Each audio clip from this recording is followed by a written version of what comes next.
kita sebagai peneliti itu merumuskan masalah terlebih dahulu gitu. Terus yang keempat merumuskan hipotesis. Nah, yang ketahuan hipotesis itu kayak dugaan terlebih dahulu gitu. Jadi dirumuskan hipotesisnya. Yang kelima menentukan variabel. Nah, yang keenam itu menyusun rancangan penelitian. Terus yang ketujuhnya alat kumpulan data. Alat kumpulan datanya dan yang itu menentukan sumber datanya. Yang kesembilan mengumpulkan data, mengolah dan menganalisis datanya, terus penyajian hasil, penemuan teori, dan terakhir itu langkah terakhir dalam langkah-langkah penelitian kuantitatif itu ya Allah penulis laporan. Jadi itu di akhir ditulis laporannya gitu. Adapun dalam penelitian kualitatif ini lebih sedikit menurut Bailey pada tahun 1978 mengemukakan pada langkah-langkah dalam penelitian itu ada 5 saja. Nah, yang pertama itu pilihan masalah dan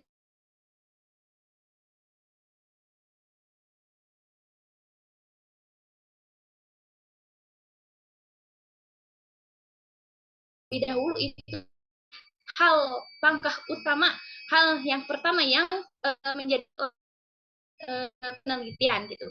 Dan yang kedua itu memformulasikan penelitian, yang ketiga pengumpulan data gitu. Pengumpulan lihat kode analisis data. Nah, terakhir itu interpretasi hasil. Jadi sekian langkah-langkah dari umumnya sampai ke kuantitatif dan juga kualitatifnya. Saya kembalikan kepada moderator.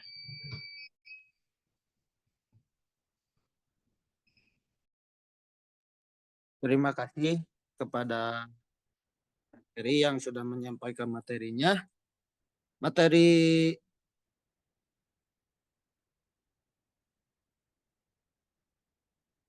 selanjutnya yaitu contoh studi pendahuluan dalam penelitian. Nah, bisa dilihat ya di makalahnya atau di PPT-nya.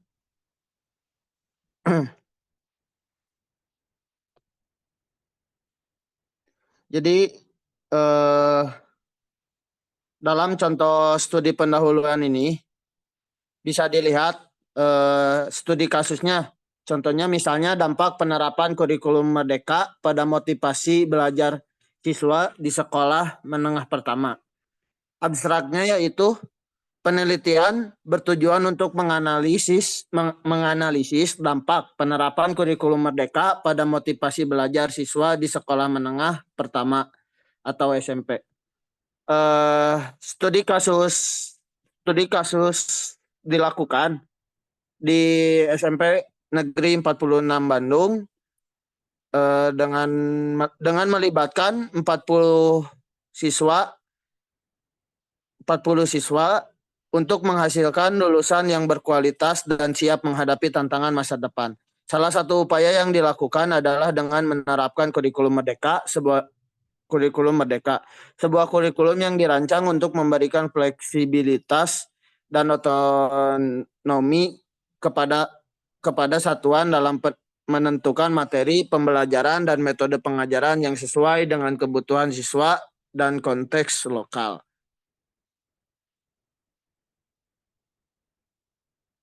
Next slide-nya. Nah, di poin ketiga, kurikulum merdeka diharapkan dapat meningkatkan motivasi belajar siswa karena memberikan ruang bagi siswa untuk mengeksplorasikan minat dan bakat mereka serta mengembangkan kemampuan berpikir kritis, kreatif, dan kolaboratif. Namun penerapan kurikulum merdeka di lapangan masih dalam tahap awal sehingga perlu dilakukan penelitian untuk memahami dampak terhadap motivasi belajar. Yang keempat yaitu ada di dalam contoh studi pendahuluan dalam penelitian itu ada rumusan masalah. Nah, contohnya seperti rumusan masalah ini penelitian ini mengkaji dampak penerapan kurikulum merdeka pada motivasi belajar siswa di SMP Negeri 46 Bandung. Rumusan masalah yang diajukan adalah yang pertama yaitu bagaimana dampak penerapan kurikulum merdeka terhadap motivasi belajar siswa di SMP Negeri 46 Bandung. Yang kedua, poin kedua, apa saja faktor yang mendukung dan menghambat penerapan kurikulum merdeka di SMP Negeri 46 Bandung. Dan yang selanjutnya yaitu di dalam contoh studi pendahuluan dalam penelitian ada tujuan penelitiannya. Tujuan penelitiannya yaitu yang pertama menganalisis dampak penerapan kurikulum merdeka terhadap motivasi belajar siswa di SMP Negeri 46 Bandung. Tujuan yang kedua yaitu mengidentifikasi faktor-faktor yang mendukung dan menghambat penerapan kurikulum merdeka di SMP Negeri 46 Bandung. Dan yang selanjutnya di dalam contoh pendahuluan dalam penelitian itu ada metode penelitiannya. Penelitian ini menggunakan metode studi kasus dengan pendekatan kualitatif dan kuantitatif. Subjek penelitiannya adalah 40 siswa di kelas 8 di SMP Negeri 46 Bandung. Metode pengumpulan data yang digunakan meliputi satu, observasi, pengamatan langsung terhadap proses pembelajaran di kelas dan interaksi antara guru dan siswa. Dua, yaitu wawancara, wawancara semi terstruktur dengan guru, siswa, dan kepala sekolah untuk menggali informasi lebih mendalam tentang penerapan kurikulum merdeka dan dampaknya terhadap motivasi belajar siswa. Tiga, angket penyebaran. Penyebaran angket motivasi belajar kepada siswa untuk mengukur tingkat motivasi belajar mereka. Empat, data yang diperoleh dianalisis secara deskriptif, kualitatif, dan kuantitatif. Analisis kualitatif dilakukan dengan mentranskrip dan menginterpretasi data wawancara dan observasi, sedangkan analisis kualitatif dilakukan dengan menghitung skor angket motivasi belajar dan menguji hipotesis penelitian. Next, slide-nya ada lagi.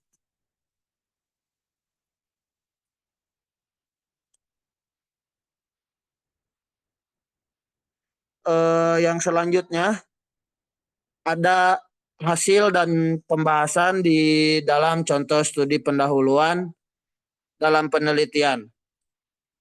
Hasil dan pembahasannya yaitu poin pertama, dampak penerapan kurikulum merdeka terhadap motivasi belajar siswa. Poin kedua yaitu faktor-faktor yang mendukung dan menghambat penerapan kurikulum merdeka.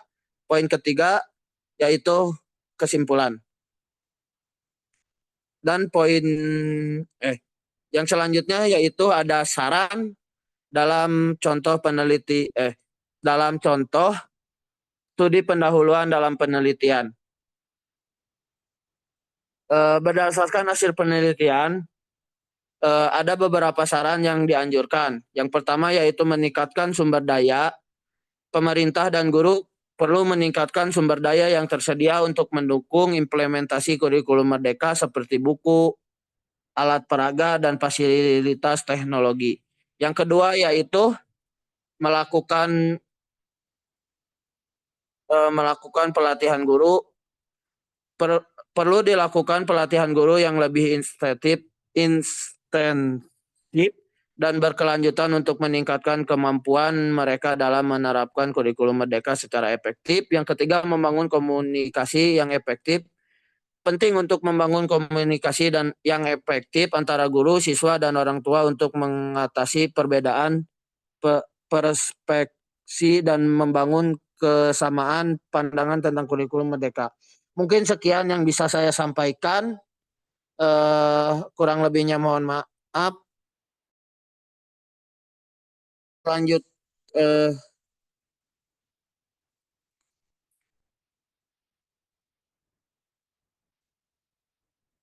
Next, itu PPT-nya next.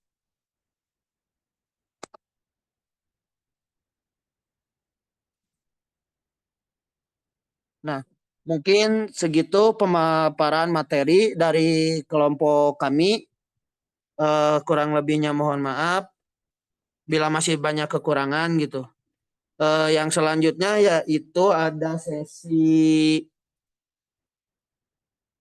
post test ya, kalau nggak salah.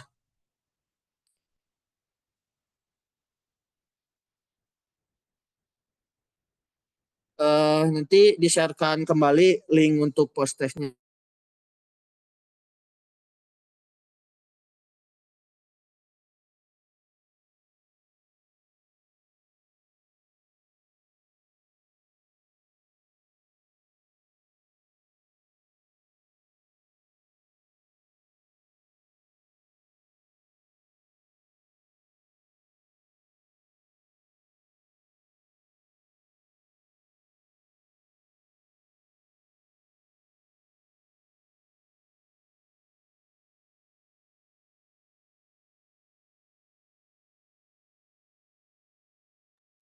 Mohon maaf sebelumnya, eh, harusnya selanjutnya yaitu tanya jawab bukan post test dulu. Untuk post test itu harusnya udah tanya jawab. Mohon maaf ya.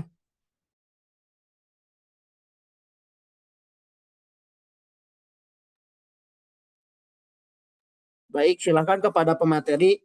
eh, ada yang mau menjawab pertanyaannya yang sudah dipersiapkan sebelumnya?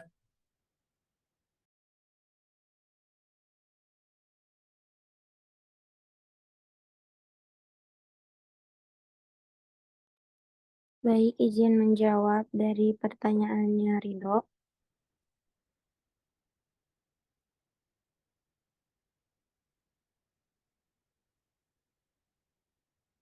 Pertanyaannya, apa tantangan etis yang mungkin muncul saat melakukan studi pendahuluan, terutama dalam penelitian yang melibatkan subjek manusia?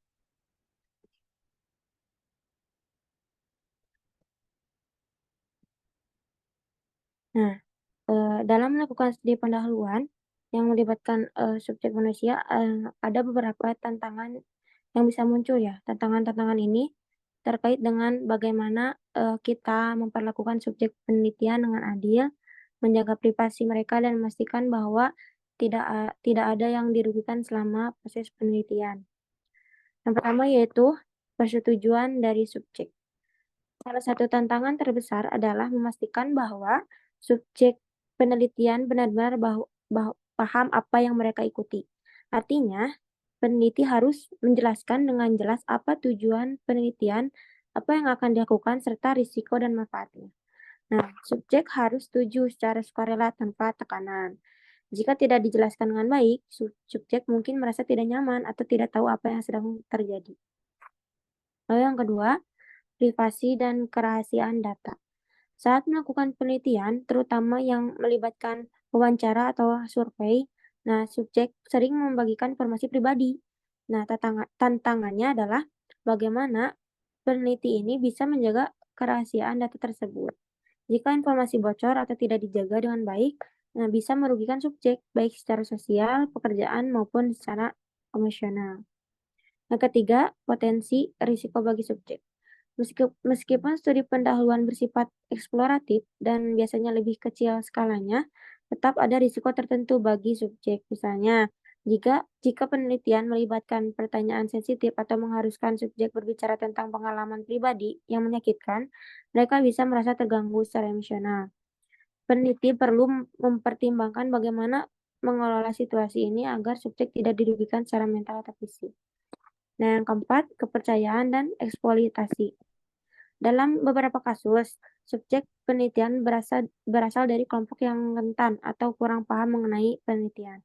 Ada risiko bahwa peneliti bisa dianggap memanfaatkan atau mengeksploitasi mereka untuk kepentingan penelitian. Oleh karena itu, penting untuk membangun kepercayaan dengan subjek, memastikan mereka tidak dimanfaatkan, dan menjaga hubungan yang setara dan adil. Nah, yang kelima, penarikan diri. Subjek harus selalu punya hak untuk mundur dari penelitian kapan saja tanpa merasa bersalah atau khawatir.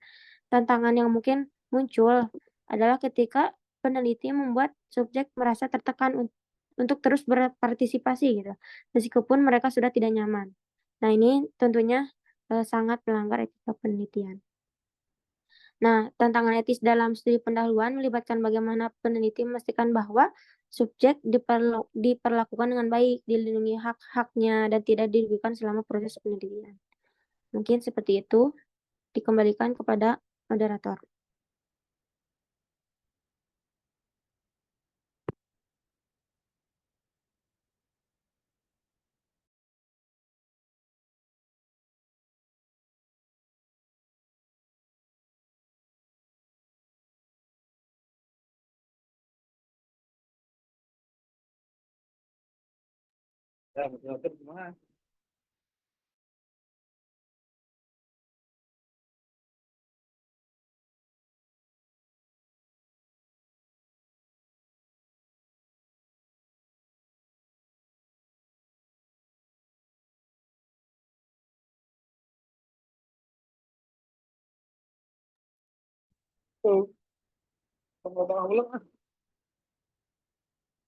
Waktunya habis.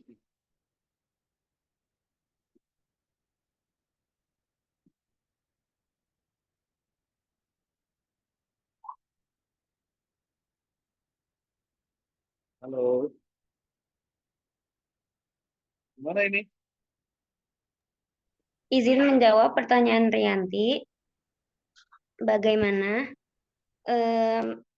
studi pendahuluan membantu peneliti memahami penelitian sebelumnya yang serupa dan mengidentifikasi celah-celah yang belum terpecahkan. Yang pertama ada analisis literatur yang mendalam. Studi pendahuluan biasanya melibatkan tinjauan literatur terkait topik yang akan diteliti. Yang kedua ada menyoroti keterbatasan penelitian sebelumnya. Dengan meneliti hasil dan keterbatasan penelitian sebelumnya, studi pendahuluan membantu peneliti memahami batasan metodologis atau data yang mungkin ada. Jadi ini memberi kesempatan untuk peneliti untuk memperbaiki pendekatan mereka atau mengeksplorasi area yang tidak terjangkau oleh penelitian terdahulu. Habis itu yang ketiga ada mengenali isu-isu relevan. Studi pendahuluan memungkinkan penelitian untuk mengidentifikasikan isu-isu penting yang mungkin telah diabaikan dalam penelitian sebelumnya. Sekian, kembalikan ke moderator.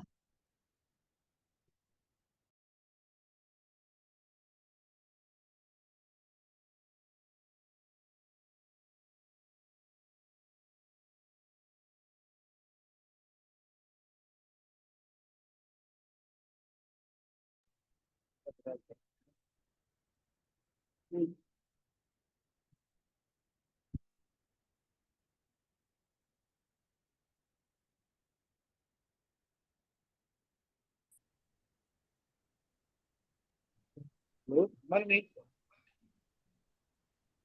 Coba, aduh. Ini.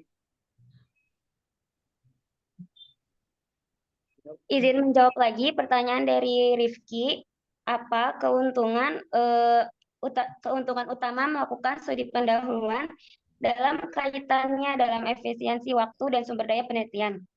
Tadi udah disebutkan juga ya. Jadi ini lebih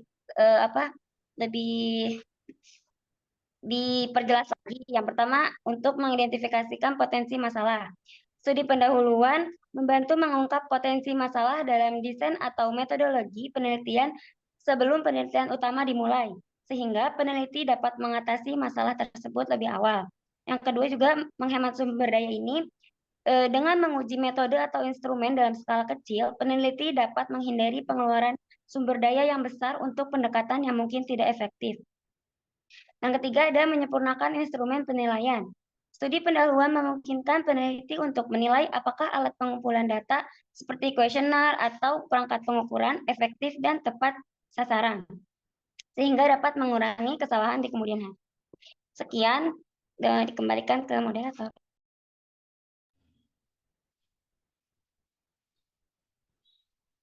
Baik, izin menjawab pertanyaan dari Rida ya.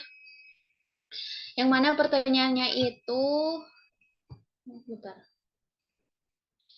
pertanyaannya itu, bagaimana cara studi penelitian ini membantu peneliti untuk mempertajam fokus dan memperjelas masalah utama yang diteliti.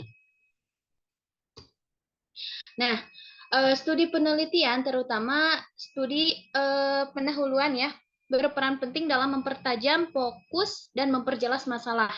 Nah, ada beberapa cara studi penelitian ini membantu membantu untuk peneliti dalam mempertajam fokus dan juga memperjelas masalah utama. Nah, yang pertama itu untuk menemukan celah penelitian. Karena kan studi pendahuluan ini membantu peneliti untuk menemukan celah pengetahuan atau area yang belum terjamah dalam bidang penelitiannya itu.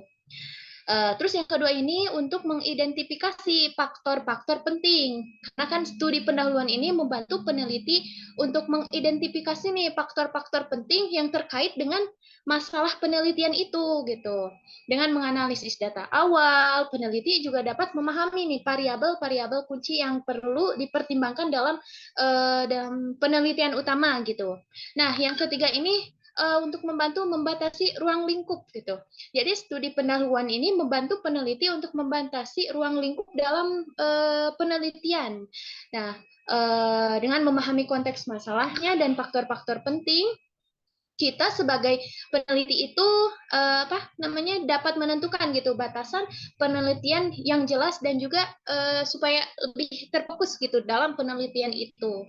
Dan juga studi pendahuluan ini untuk mengatur prioritas. Nah, kan studi pendahuluan membantu kita sebagai peneliti untuk mengatur nih prioritas dalam penelitian. Jadi apa yang diprioritaskan gitu. Dengan memahami faktor-faktor yang pentingnya dan juga ruang lingkup penelitian, kita dapat menentukan pertanyaan penelitian yang paling relevan gitu dalam mendesak untuk dijawab. Jadi kita tuh bisa menentukan pertanyaannya itu gitu. Nah, yang kelima ini membangun kerangka teori. Jadi, studi pendahuluan ini juga membantu untuk kita membangun kerangka teori gitu. Peneliti untuk membentuk kerangka teori gitu. Terus mengidentifikasi metodologi yang tepatnya. Nah, terus memvalidasi desain penelitian. Nah, karena kan studi pendahuluan ini membantu kita sebagai peneliti ini untuk memvalidasi nih desain penelitiannya dengan menguji desain penelitian secara awal. Kita sebagai peneliti gitu bisa memastikan nih bahwa desain tersebut itu dapat dijalankan secara efektif dan juga bisa menghasilkan data yang valid. Gitu. Kalau secara keseluruhan itu, pendahuluan ini membantu peneliti untuk fokus dan jelas utamanya akan diteliti mempertimbangkan pemahaman yang lebih dalam tentang konteks masalah itu. Dengan tadi ya yang beberapa beberapa faktor-faktor, beberapa cara studi penelitian tersebut gitu. Mungkin jawaban untuk pertanyaan dari Saudari Rida cukupkan sekian. Selanjutnya dipersilakan untuk menjawab pertanyaan-pertanyaan selanjutnya.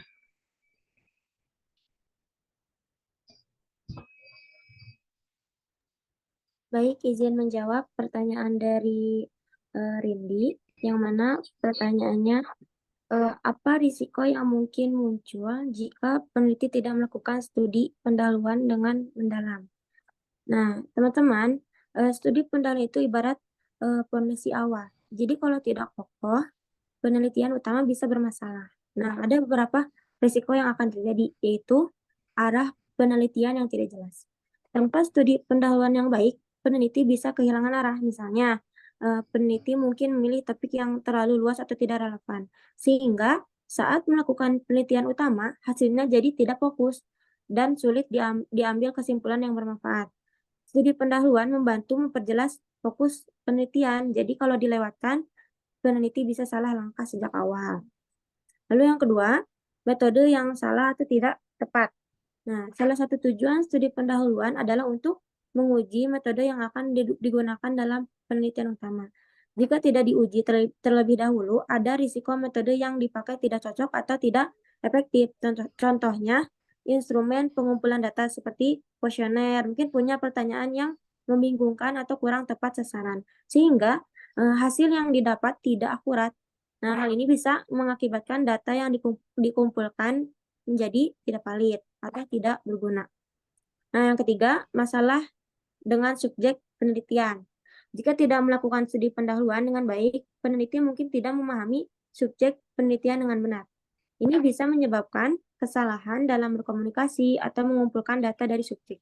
Misalnya, peneliti mungkin tidak menyadari bahwa seberapa pertanyaan dalam survei terlalu sensitif atau menyinggung subjek, yang bisa membuat mereka enggan mempartisipasi atau memberikan jawaban yang tidak jujur.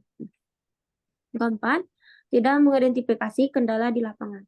Nah, studi pendahuluan juga berguna untuk mengidentifikasi masalah yang mungkin muncul saat penelitian dilakukan di lapangan. Tanpa itu, peneliti bisa menghadapi kendala yang tidak terduga saat melakukan penelitian. Lalu yang kelima, hasil penelitian yang kurang akurat atau tidak dapat diandalkan. Nah, studi pendahuluan membantu memastikan bahwa desain penelitian dan metode yang digunakan bisa menghasilkan data yang valid dan dapat diandalkan. Jika dilewati, hasil akhir penelitian bisa jadi tidak akurat atau bahkan tidak berguna sama sekali. Ini karena peneliti tidak cukup memahami konteks atau masalah yang akan diteliti, sehingga hasilnya tidak sesuai dengan harapan atau tidak memberikan wawasan yang baru. Singkatnya, tanpa studi pendahuluan yang mendalam, penelitian utama bisa menjadi kurang efektif, tidak fokus, dan berisiko gagal dalam memberikan hasil yang bermakna. Peneliti akan lebih sulit mencapai tujuan penelitian dengan cara yang tepat jika tidak melakukan persiapan yang matang melalui studi pendahuluan. Mungkin cukup sekian jawaban dari saya untuk pertanyaan Rini. Selanjutnya akan dijawab oleh materi berikutnya. Oke, selanjutnya saya di sini akan menjawab pertanyaan dari Saudari Retno ya, yang mana pertanyaannya ini Masya Allah sekali. Nah, dalam banyak kasus nih, studi pendahuluan dapat mengubah arah atau struktur penelitian utama. Nah, pertanyaannya bagaimana nih peneliti harus bersikap jika temuan studi pendahuluan menunjukkan besar pada desain penelitian yang telah dirancang sebelumnya gitu. Nah, perlu ketahui bahwasanya dalam dunia penelitian, studi pendahuluan memang memegang peran penting dalam mengarahkan dan membentuk suatu penelitian yang studi ini berfungsi sebagai landasan awal yang membantu peneliti memahami konteks, mengumpulkan data awal, dan menguji kelayakan desain penelitian. Namun kan terkadang temuan dari studi pendahuluan ini dapat menghadirkan tantangan baru. Salah satunya tadi yang jadi persoalan yang dipertanyakan oleh Retno ya. Bagaimana jika temuan studi pendahuluan menunjukkan perlunya perubahan besar gitu. Nah, terus ketika temuan studi pendahuluan menunjukkan perlunya nih perubahan yang besar dalam desain penelitian, maka kita selaku peneliti itu harus bersikap fleksibel, adaptif, dan juga objektif. Nah, ada beberapa langkah dalam menghadapi itu gitu. Pertama itu kita bisa dengan mengevaluasi ulang temuan studi pendahuluannya itu, yaitu dengan analisis yang mendalam. Jadi kita harus bisa menganalisis nih temuan studi pendahuluan secara mendalam, mengidentifikasi polanya, dan juga insight yang munculnya, terus konfirmasi data dan juga pertimbangkan biasnya gitu. Nah, adapun langkah yang kedua setelah kita mengevaluasi ulang nih temuan studi pendahuluan ini, kita bisa dengan meninjau kembali nih desain penelitiannya. Nah, bisa dengan mengidentifikasi titik lemahnya. Kita selaku peneliti perlu mengidentifikasi bagian-bagian dalam desain penelitian yang memang mungkin tidak sesuai dengan studi pendahuluannya gitu. Dan juga bisa dengan mempertimbangkan alternatif atau bisa dengan konsultasi dengan ahlinya. Kalau kita tidak terlalu memahami tentang penelitian ini, studi pendahuluan dalam penelitian ini, kita bisa dengan cara mengkonsultasikan kepada ahlinya yang lebih paham gitu. Nah, selain itu, langkah yang ketiga itu bisa dengan revisi desain penelitian. Nah, dengan tetap fokus pada tujuan utama, tapi kita mengrevisi tapi tetap fokus pada tujuan utama gitu. Jadi peneliti hanya memastikan nih perubahan yang dilakukan tidak mengubah tujuan utama penelitian. Jadi tujuan utamanya tetap di situ, tetap yang kita maksudkan, tapi kita hanya mengrevisi, memperbaiki apa yang kurang gitu. Seperti dalam desain penelitiannya atau apalah. Terus bisa dengan jaga konsistensinya, dokumentasikan perubahan. Terus mengevaluasi kembali kelayakan penelitian. Nah, pertimbangkan sumber dayanya, evaluasi etika. Nah, kita harus bisa memastikan bahwa perubahan desain penelitian ini tetap sesuai dengan prinsip etika penelitian gitu. Nah, ya, cara yang kelima ini untuk komunikasi dengan pihak terkait. Nah, kita perlunya berkomunikasi ya dengan sponsor jika memang ini didanai oleh sponsor dan juga dengan berkomunikasi penelitian jika memang kita diharuskan berkomunikasi dengan anggota penelitian lainnya. Jadi mengerjakan penelitian ini bukan cuma seorang gitu. Jadi kita bisa berkomunikasi dengan peneliti-peneliti lainnya. Gitu. Misalnya diterapkan dalam contoh, misalnya orang peneliti ini ingin apa? Efektivitas program pelatihan pengusahaan kewirausahaan kaum muda. Nah, studi pendahuluannya menunjukkan bahwa kaum muda itu lebih tertarik program pelatihan yang lebih praktis dan juga berfokus pada keterampilan yang memang dibutuhkan di dunia kerja. Nah, temuan ini menunjukkan bahwa desain penelitian awal yang berfokus pada teorinya, teori kewirausahaan mungkin tidak sesuai gitu. Tapi nanti peneliti perlu merevisi desain penelitian dengan memasukkan nih komponen pelatihan praktis fokus pada keterampilan yang relevan dengan pekerja. Jadi si peneliti bukan hanya memberi tapi memberikan juga pelatihan, komponen pelatihan yang praktis dan juga berfokus pada keterampilan yang relevan dengan pasar kerja. Mungkin kan untuk pertanyaan dari Saudari Retno tentang temuan studi pendahuluan yang memang memerlukan perubahan besar gitu pada desain penelitiannya. Cukupkan sekian, saya kembalikan dilanjutkan oleh pemateri yang akan menjawab pertanyaan selanjutnya. Terima kasih.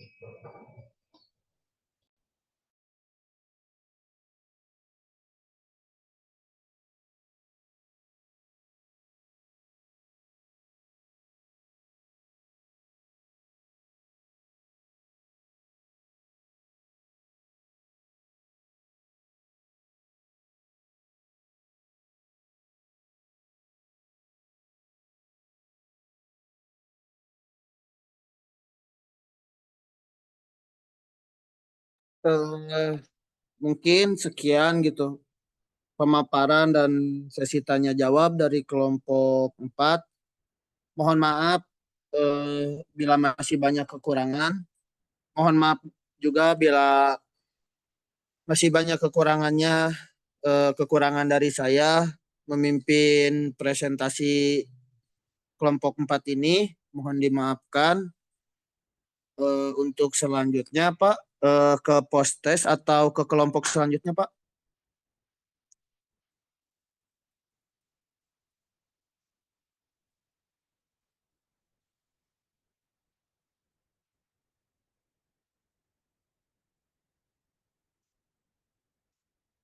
Pak, untuk selanjutnya diserahkan ke kelompok selanjutnya atau post-test terlebih dahulu Pak?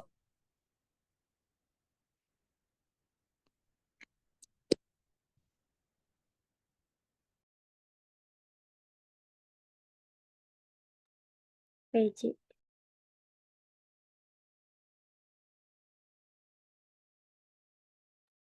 Ini PJ gimana? Post-test dulu atau lanjut ke kelompok selanjutnya? Selanjutnya aja dulu kali ya. Post-testnya di akhir kali ya. Boleh Iya, sih. biar minimalisir waktu. Baik, saya tutup presentasi kelompok 4. Selanjutnya saya serahkan kepada moderator kelompok 5 untuk mempersiapkan presentasinya. Waktu dan tempat saya persilahkan kepada kelompok 5.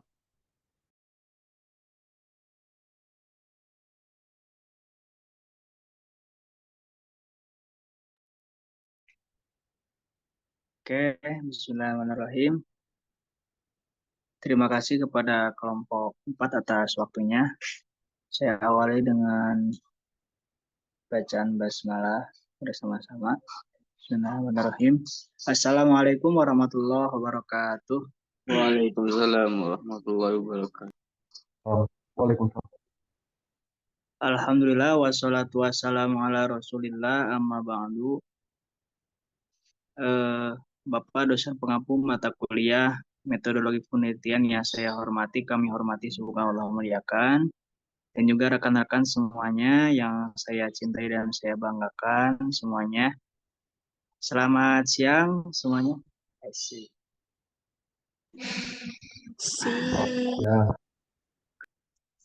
Alhamdulillah ya kita bisa bertemu kembali ya walaupun dalam keadaan online dan juga daring. Mudah-mudahan tidak mengurangi rasa khidmat kita dan semangat kita untuk mencari ilmu. Ya walaupun kita hanya tatap muka, hanya via kamera dan online saja, mudah-mudahan di lain waktu kita bisa bertemu kembali. Oke, langsung saja kepada pretest terlebih dahulu ya. Pretest terlebih dahulu selama 5 menit. Bingungnya pretestnya. Roro.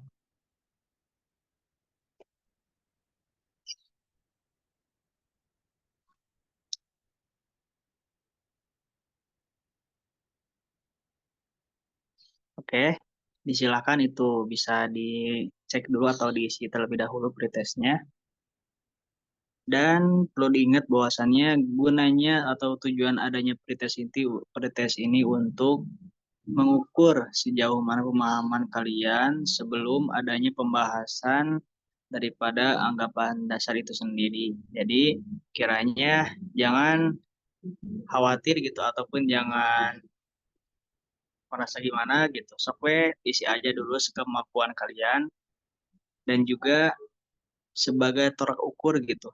Sejauh mana pemahaman kalian terkait materi yang akan kami bahas nanti. Oke, disilahkan. Kami kasih waktu sampai 14.15. Untuk itu kami persilakan untuk segera mengisi pretest terlebih dahulu.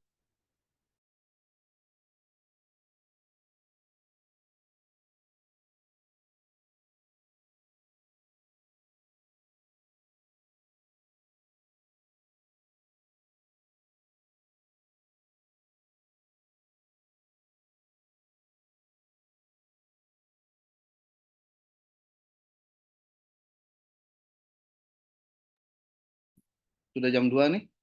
Ayo.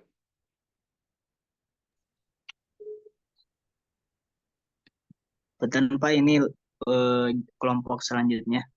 Ya. Di pretest. Ya.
Apakah sudah teman-teman?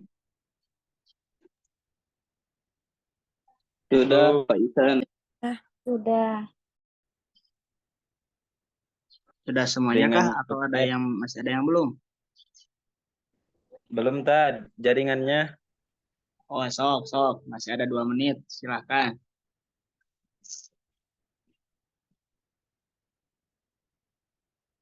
Cari jaringan dulu, Mas Salman. Siap. Ya di sekre ya. Di kubah masjid, di kubah iqomah.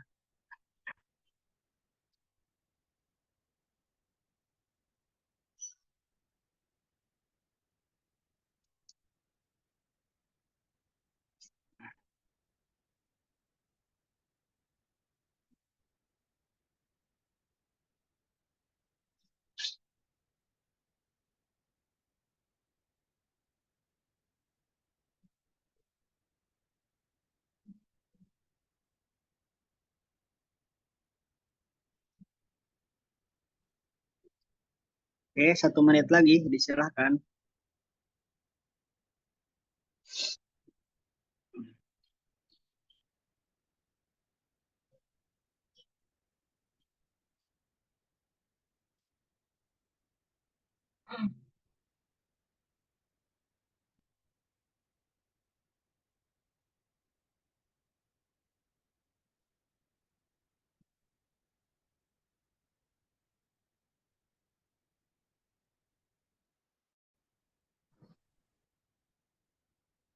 Sepuluh, 9, 8, 7, 6, 5, 4, 3, 2, 1. Oke, sudah selesai. Oke, gimana hasilnya? Udah ada? Alhamdulillah, gak apa-apa. Itu sebagai tolak ukur saja. Mudah-mudahan mah nanti di post test selanjutnya, karena emang nanti mungkin akan dibahas oleh kami seluk-beluk terkait materi asumsi ataupun anggapan dasar tersebut. Mudah-mudahan ada kenaikan gitu. Dan walaupun masih kurang, misalkan nanti belum puas, ya mungkin nanti harus dikali belajarnya. Oke, kita akan masuk ke dalam pembahasan daripada anggapan dasar ataupun asumsi dalam penelitian ilmiah. Kemudian akan saya persilakan terlebih dahulu kepada pemateri-pemateri daripada kelompok saya terlebih dahulu, yang mana kami beranggotakan 4 orang. Yang pertama, saya sendiri. Bentar, belum di-share screen ya?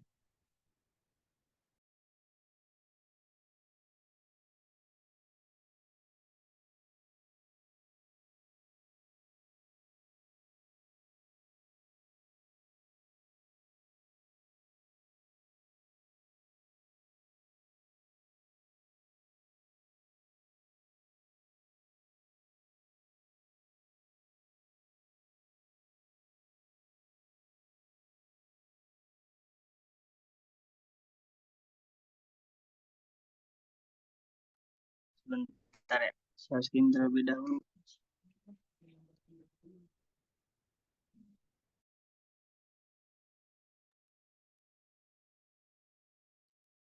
Roro pakai share screen, pakai laptop Roro.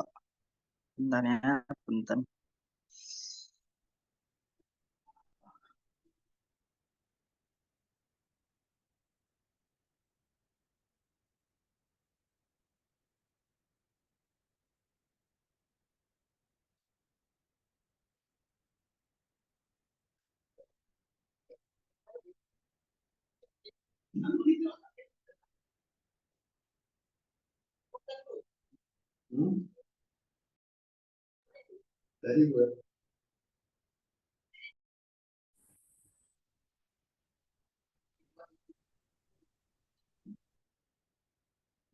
Bentar, ada yang bisa bantu saya screen nggak?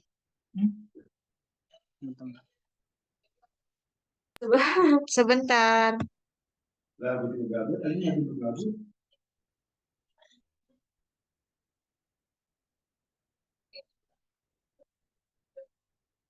Ada sih, ada yang ada surat tunggu akhir.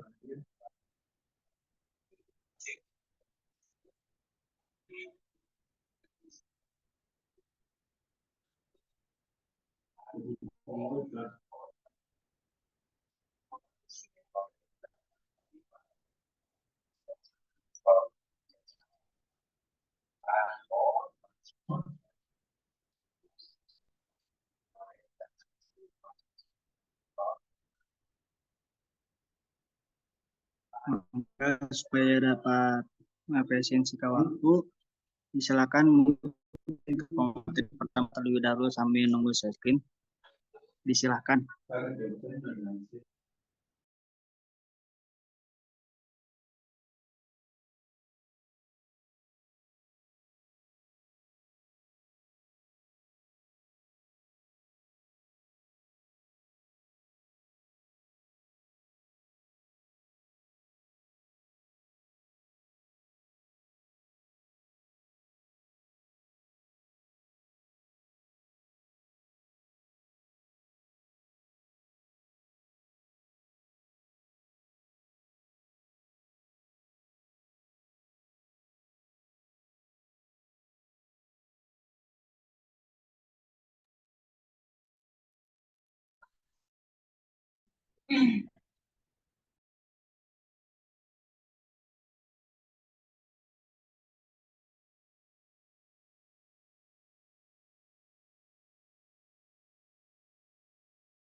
Silahkan, Teroro.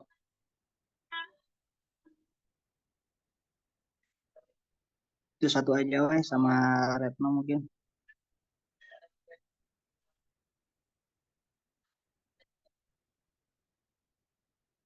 Oke, silakan Teroro untuk menjelaskan terkait pembahasannya pertama.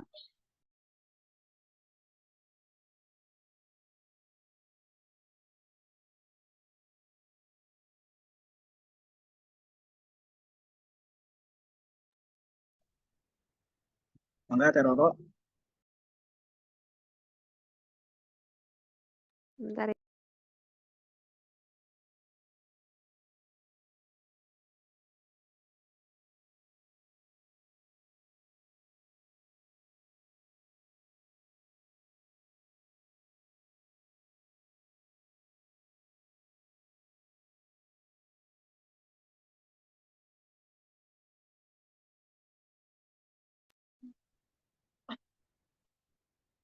Baik. Cek ada suaranya. Ada.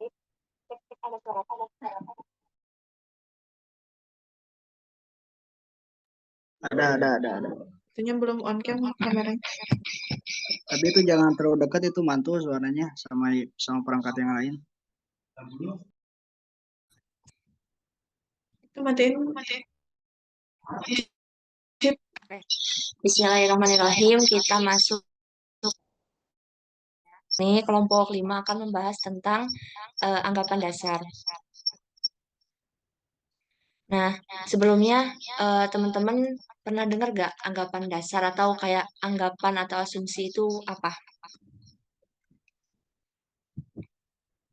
Ya, kalau misalnya di kehidupan sehari-hari itu mendung tadi hujan gitu ya, atau anggapan yang lainnya.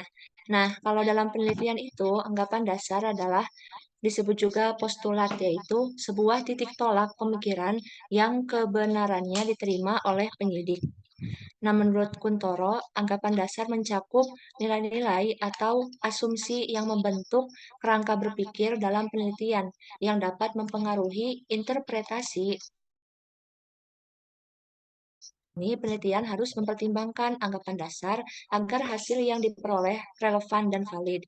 Nah, kalau tadi contoh anggapan dasar di kehidupan sehari-hari ya yang sederhananya. Kalau misalnya di dalam ilmu sosial, contoh anggapan dasar itu seperti anggapan bahwa manusia adalah makhluk sosial yang membutuhkan interaksi dengan orang lain. Kalau dalam ilmu alam, misalnya anggapan bahwa alam semesta memiliki hukum-hukum yang konsisten dan dapat dipelajari. Itu ya contohnya. Nah, anggapan dasar juga seringkali disangkut pautkan dengan hipotesis ya. Nah, tapi anggapan dasar sama hipotesis itu memiliki perbedaan. Perbedaannya itu kalau anggapan dasar berfungsi sebagai panduan dalam merumuskan pertanyaan penelitian dan memilih metodologi yang tepat, sedangkan hipotesis digunakan untuk prediksi mengenai hubungan antara variabel gitu. Jadi dapat disimpulkan ya bahwa anggapan dasar ini tuh sesuatu yang bisa juga digunakan untuk membatasi penelitian, terutama penelitian yang bersifat eksploratif atau induktif yang sebelumnya kita pelajari ya, yang mana hipotesis dalam penelitian tersebut belum dibentuk dengan jelas. Mungkin cukup sekian materi tentang pengertian anggapan dasar, saya kembalikan ke moderator.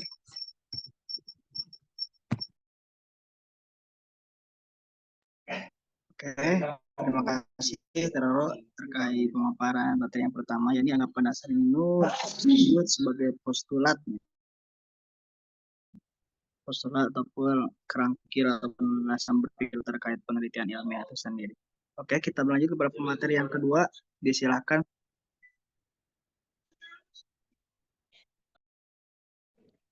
Baik, yang selanjutnya ada cara merumuskan anggapan dasar.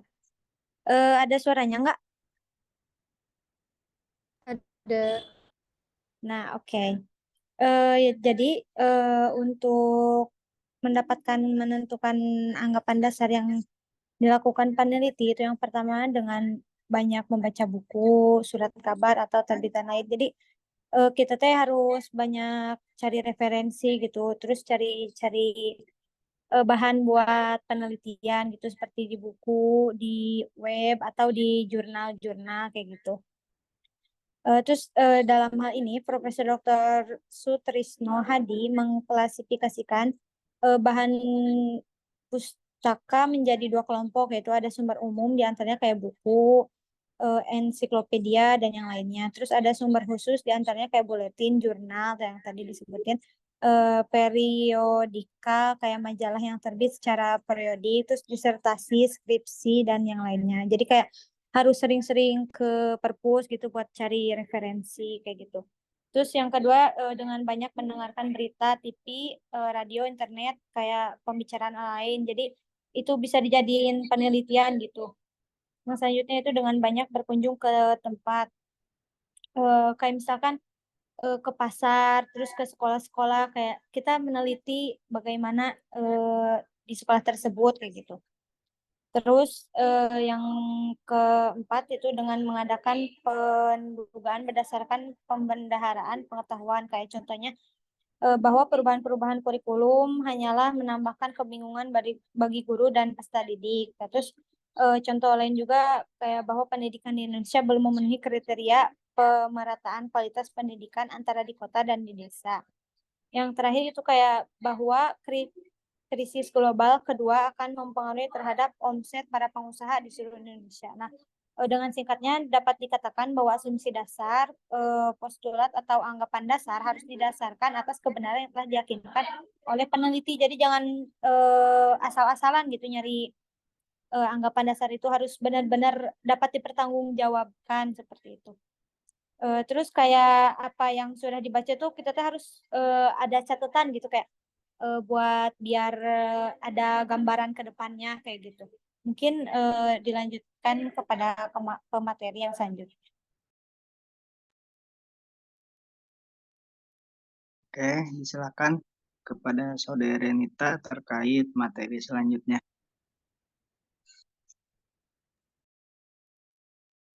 Baik ya, sekarang dilanjutkan ke materi yang ketiga, yaitu tentang kriteria anggapan dasar. Seorang peneliti dalam menentukan anggapan dasar itu hendaknya didukung oleh teori-teori atau hasil penemuan penelitian yang berhubungan dengan variabel penelitian, baik variabel bebas maupun variabel kritis. Namun, penekanannya itu lebih difokuskan pada variabel bebasnya. Oleh karena itu, merumuskan anggapan dasar juga bukan suatu pekerjaan yang mudah gitu, karena memerlukan pemikiran dan analisis masalah. Adapun kriteria anggapan dasar itu ada 5. Yang pertama itu berdasarkan fakta.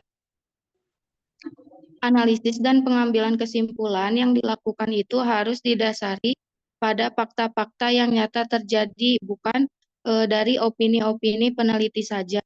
Terus yang kedua, bebas dari prasangka. Jadi saat melakukan eksperimen, peneliti itu tidak boleh memiliki prasangka. Peneliti boleh memiliki hipotesis, namun eksperimen itu harus dijalankan secara objektif. Meskipun diperkirakan hasil tidak sesuai dengan hipotesis. Yang ketiga itu menggunakan prinsip-prinsip analisis. Penarikan kesimpulan berdasarkan anggapan dasar itu harus menggunakan prinsip-prinsip analisis. Hal ini mengartikan dibutuhkannya kejelasan urutan berpikir dan kejadian dalam menjelaskan suatu fenomena fisika. Komponen-komponen permasalahan juga dan hubungan di antaranya harus diketahui dengan jelas dan dapat dijelaskan secara runut. Yang keempat itu menggunakan ukuran objektif.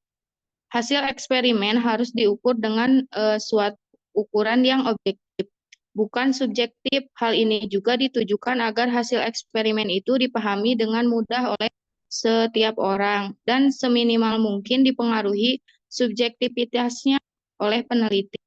Contohnya, ukuran objektif adalah satuan-satuan internasional seperti meter untuk mengukur panjang dan kilogram itu untuk mengukur massa. Contoh ukuran subjektifnya adalah ukuran yang relatif terhadap benda yang tidak pas ukurannya, seperti sejengkal, misal semata kaki, dan lain-lain. Terus yang kelima,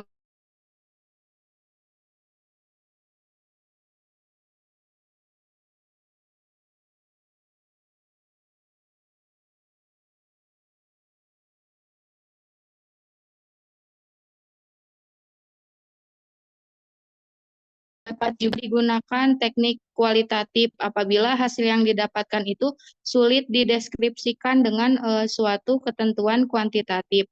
Contohnya misalkan pertumbuhan tanaman dinyatakan secara kuantitatif. Misalnya itu tumbuhnya 10 cm dalam 5 hari dan perkembangannya itu dinyatakan secara kualitatif, misalnya tumbuh bunganya dalam 5 hari.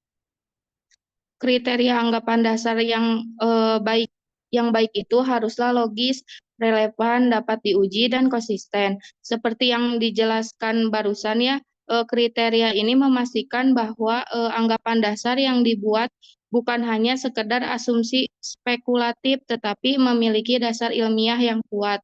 Sebuah penelitian yang tidak didasari oleh anggapan dasar yang baik itu biasanya kehilangan arah dan tujuan, serta bisa menimbulkan kesulitan dalam hal validitas hasil. Jika anggapan dasar yang digunakan itu tidak sesuai atau tidak dapat diuji, maka peneliti itu akan kesulitan untuk mempertahankan integritas penelitian mereka. Oleh karena itu, memastikan bahwa anggapan dasar konsisten dengan tujuan penelitian itu sangat penting ya untuk menjaga keabsahan seluruh proses penelitian. Mungkin sekian, saya kembalikan kepada moderator.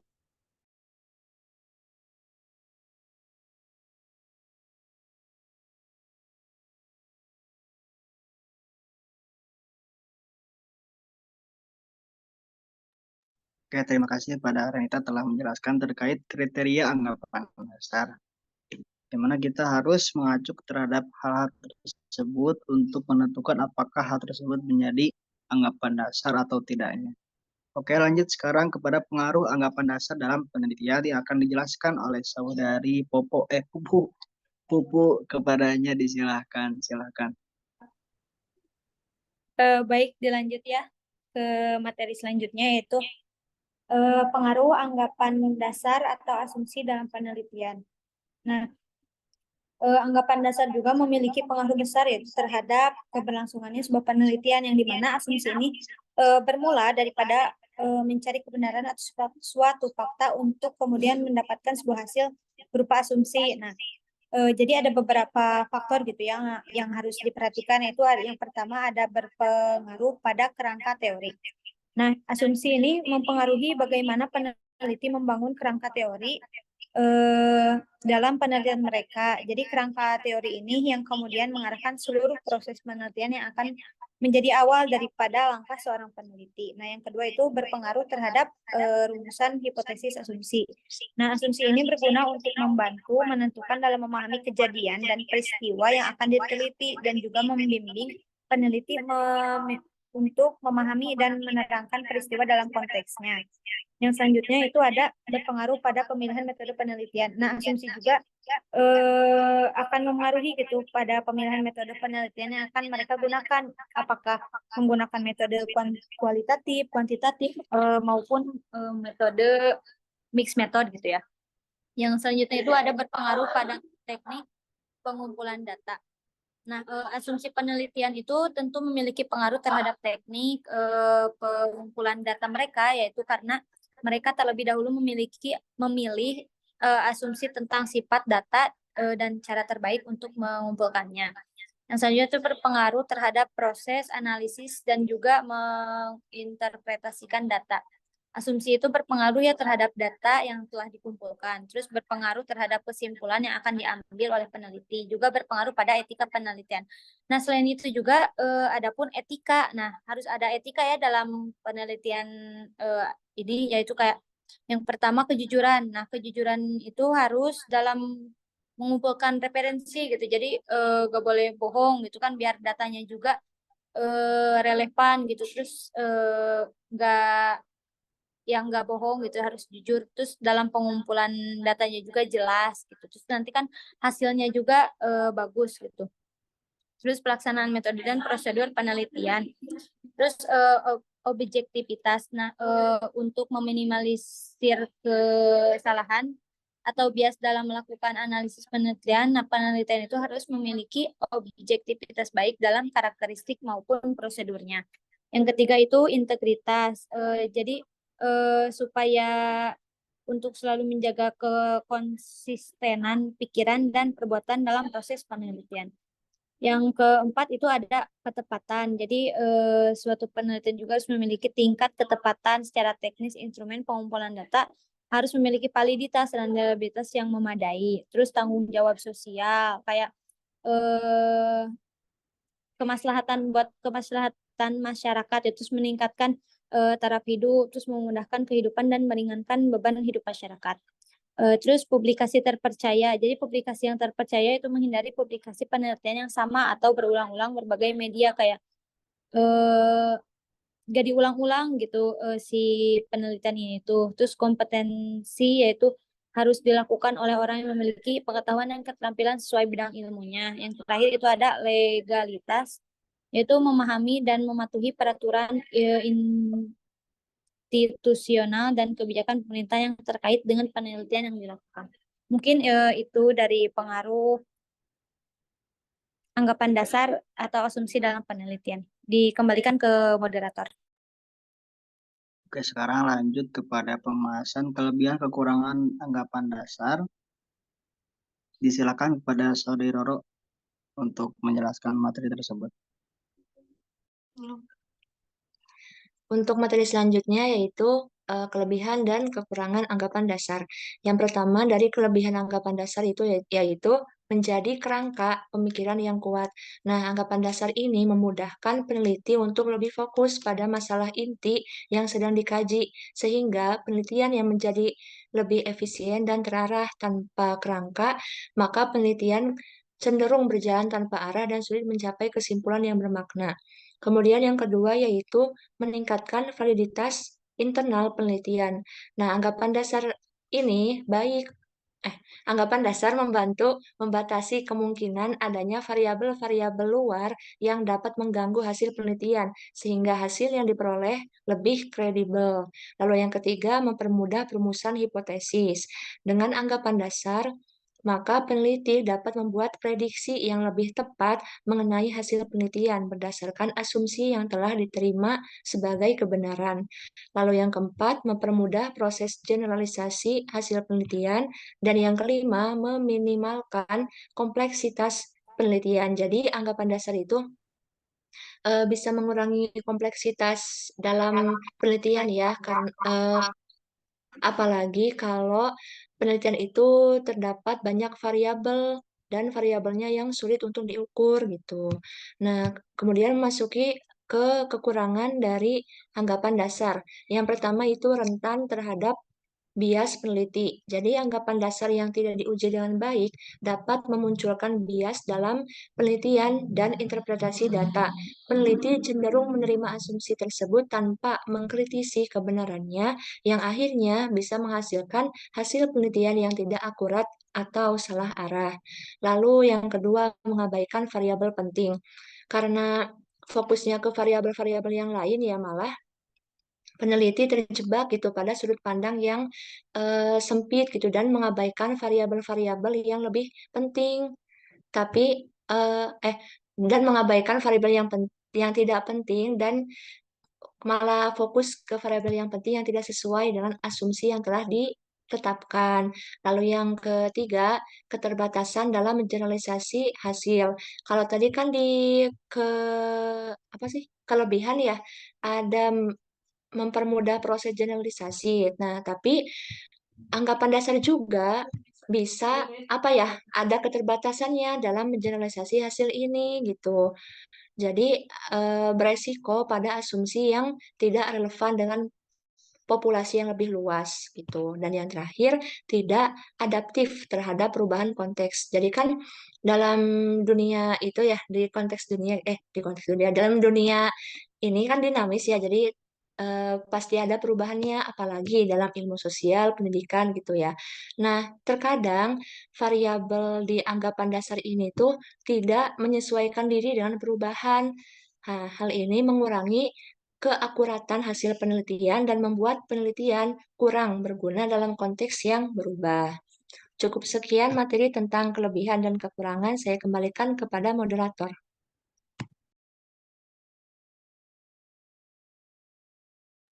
Oke, terima kasih pada Sri Roro atas pembahasannya. Oke, lanjut sekarang pembahasan terakhir yang ada terkait uji asumsi. Yang mana uji asumsi ini ataupun asumsi uji ini merupakan langkah akhir daripada anggapan dasar ini, yang mana ketika anggapan dasar sebagai landasan berpikir dalam rangkai metodologi penelitian, kemudian hal-hal yang berkaitan dengan penelitian tersebut tentu haruslah diuji supaya apakah metode tersebut tepat atau tidaknya digunakan dalam penelitian ilmiah tersebut. Uji asumsi ini merupakan langkah dalam rangka menguji sebuah hipotesis atau sebuah asumsi apakah sudah tepat atau tidaknya terhadap model atau metode yang digunakan dalam proses penelitian. Jadi, uji asumsi ini sebagai langkah akhir daripada perumusan anggapan dasar ataupun dalam perumusan sebuah penelitian yang mana kita harus menguji terlebih dahulu asumsi ini apakah sudah tepat dan sesuai dengan metode yang kita pilih atau tidaknya. Dan uji daripada uji asumsi ini terbagi 3. Yang pertama ada uji normalitas, kemudian yang kedua ada uji linearitas, kemudian yang ketiga ada uji normalitas, uji homogenitas. Uji normalitas ialah berguna untuk mengetahui apakah sebaran data pada suatu variabel atau kelompok data berdistribusi normal atau tidak. Kemudian uji homogenitas, dari kata homogen ataupun sama, sejenis gitu. Berguna untuk memperlihatkan bahwasannya asumsi kita itu ataupun himpunan data yang telah kita teliti itu memiliki karakteristik yang sama atau tidaknya. Kemudian ada uji linearitas, yakni untuk mengetahui ada tidaknya hubungan secara linear antar variabel yang berkaitan terhadap setiap variabel yang tidak berkaitan ataupun berdiri sendiri yang hendak diuji. Jadi setelah kita mempunyai data, kemudian setelah kita punya asumsi, kemudian ada datanya, tentu kita harus selanjutnya melanjut kepada langkah uji asumsi supaya metode yang kita gunakan itu tercek gitu ataupun bisa dicek apakah sudah tepat atau tidaknya dengan metode yang kita inginkan. Oke, gitu saja pemaparan dari saya. Selanjutnya yakni terkait sesi pertanyaan.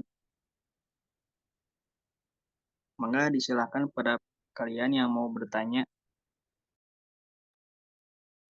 Oke, Kang, sudah ada ya pertanyaannya? Udah. Saya, Kang. Siap, disilahkan. Siapa lu? Saya? Bangga, sok. Oke, siap. Baik, terima kasih. Nama saya Rifangga Setiawan. Izin bertanya, misalkan nih, Anda kan seorang peneliti, ingin meneliti mengenai judul merumuskan anggapan dasar dalam studi kasus program nutrisi di sekolah misalkan. Nah, apa langkah-langkah yang kalian dapat ambil untuk memastikan bahwa anggapan dasar ini itu dapat dipertahankan selama penelitian, dan bagaimana jika kalian itu mengidentifikasi kemungkinan revisi anggapan dasar jika ditemukan data baru yang bertentangan. Begitu saja, terima kasih.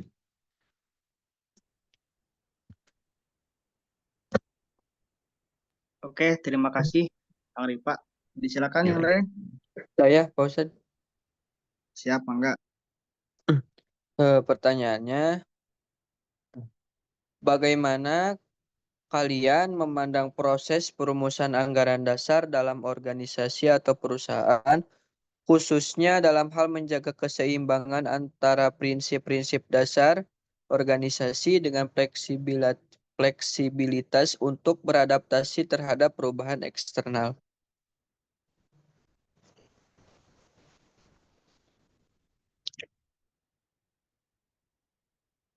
Oke, sudah aja? Jelas, Oke, siap, jelas. Oke, mangga yang lain. Dari Rija, Rifa tadi sudah. Abi, Pak Ustadz, Siap, mangga. izin bertanya ya, pertanyaannya, apakah anggapan dasar dalam penelitian aksi partisipatoris harus berubah seiring dengan interaksi dan juga masukan dari partisipan? Atau apakah perlu konsistensi untuk menjaga integritas penelitian? Segitu, hatur nuhun. Oke, sami-sami. Selanjutnya yang lain. Oh, itu sudah ada dari saudara Riri ya. Apa tantangan yang sering dihadapi oleh peneliti saat merumuskan anggapan dasar? Oke, sudah ada 4 pertanyaan. 4 pertanyaan ya.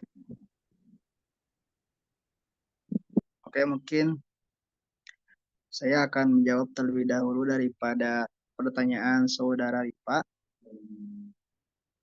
Ini berkaitan dengan implementasi mungkin ya.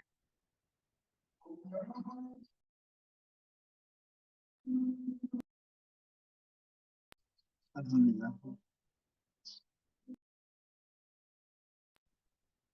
Mohon maaf, mungkin di sini lagi ada dijeda terlebih dahulu.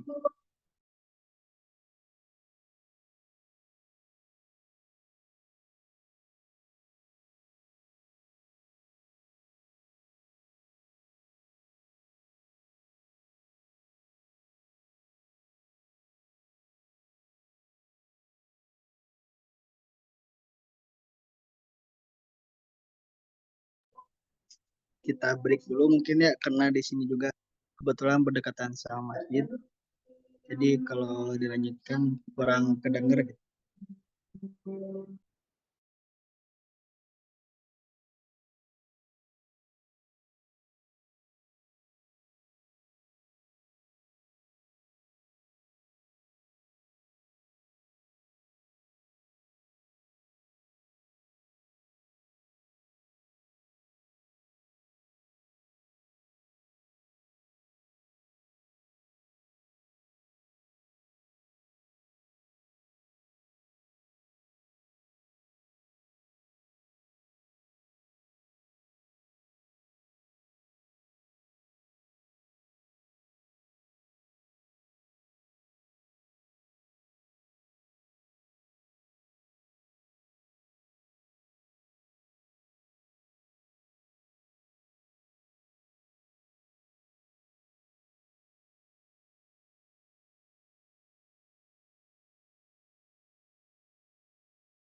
bahwasannya tadi Ripa bertanya bagaimana ketika Anda menjadi seorang peneliti gitu.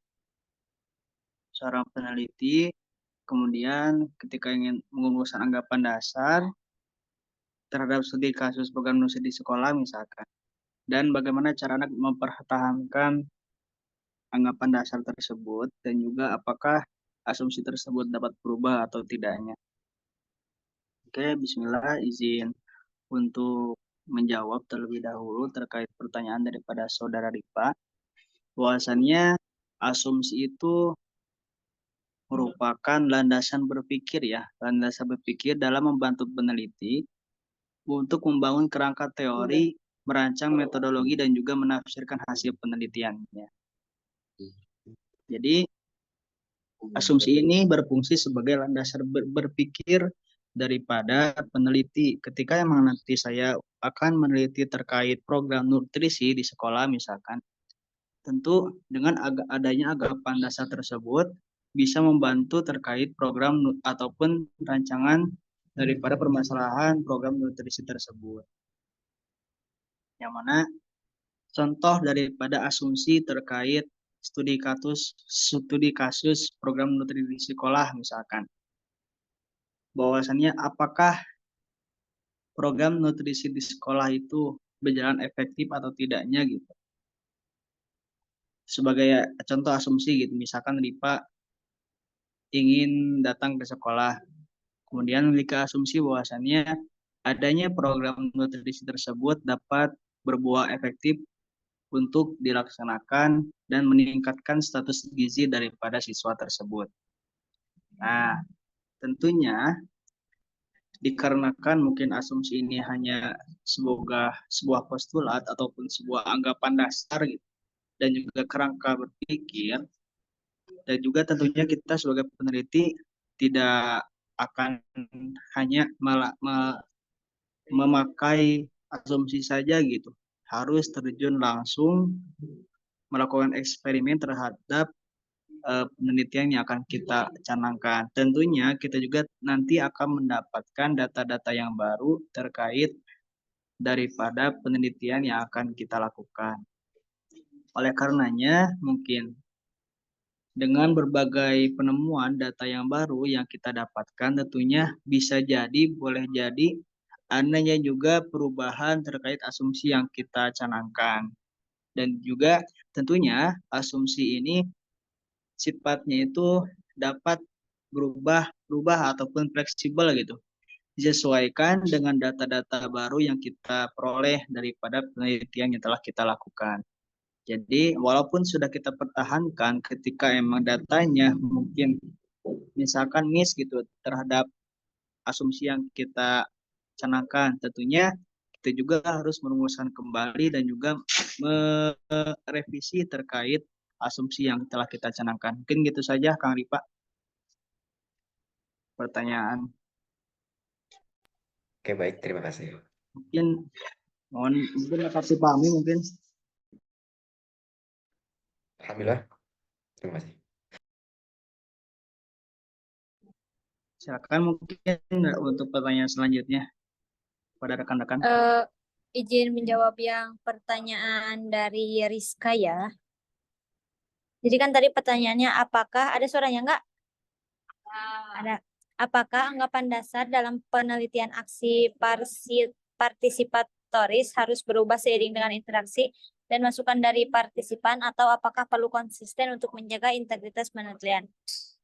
Nah, anggapan dalam penelitian aksi partisipatoris, jadi PAP ya disingkatnya itu fleksibilitas gitu dalam konsistennya. Jadi pertanyaan mengenai fleksibilitas di anggapan dasar dalam PAP ini merupakan pertanyaan yang sangat relevan gitu. Jadi sebagai metode penelitian yang sangat berorientasi pada partisipasi dan perubahan, memang menuntut fleksibel yang tinggi gitu. Namun fleksibilitas ini tidak berarti kita mengabaikan konsisten dan integritas penelitian gitu. Jadi bebas aja fleksibel, tapi gak boleh kayak sembarangan mengganti-ganti gitu. Jadi kita juga harus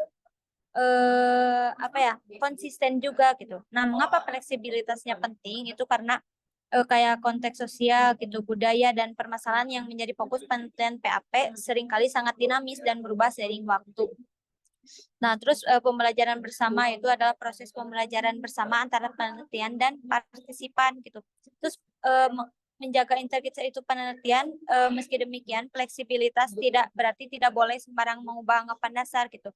Ada beberapa hal yang perlu diperhatikan untuk menjaga integritas penelitian kayak transparansi, terus refleksi kritis, konsistensi dengan tujuan. Jadi kesimpulannya anggapan dasar dalam PAP ini memang perlu fleksibilitas untuk mengakomodasi dinamika konteks dan pembelajaran bersama. Namun fleksibilitas ini harus diimbangi dengan komitmen untuk menjaga integritas penelitian. Jadi kuncinya itu keseimbangan antara keterbukaan terhadap perubahan dan keteguhan dalam memegang prinsip-prinsip dasar PAP tersebut.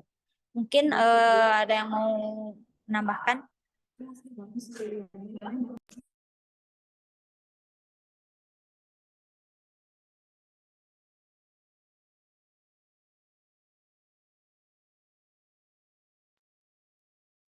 Mungkin kalau cukup bisa lanjut ke pertanyaan selanjutnya aja. Baik, izin menjawab ya pertanyaan dari apa tantangan yang sering dihadapi oleh peneliti saat merumuskan anggapan dasar. Peneliti itu seringnya menghadapi beberapa tantangan saat merumuskan anggapan dasar. Di sini aku cuma mengambil 3. Yang pertama itu mungkin ketidakpastian kebenaran. Jadi peneliti itu mungkin meragukan kebenaran anggapan yang diterima secara umum, sehingga sulit untuk menentukan titik tolak yang solid. Terus yang kedua itu keterbatasan pengetahuan. Terus kurangnya pengetahuan mendalam tentang teori atau penelitian sebelumnya yang dapat menghambat kemampuan peneliti dalam merumuskan anggapan yang tepat. Terus yang ketiga itu kompleksitas masalahnya. Masalah yang kompleks itu seringkali membuat peneliti itu kesulitan untuk menyusun anggapan dasar yang jelas dan terfokus sehingga memerlukan analisis yang lebih mendalam. Mungkin cukup sekian. Kembalikan ke moderator.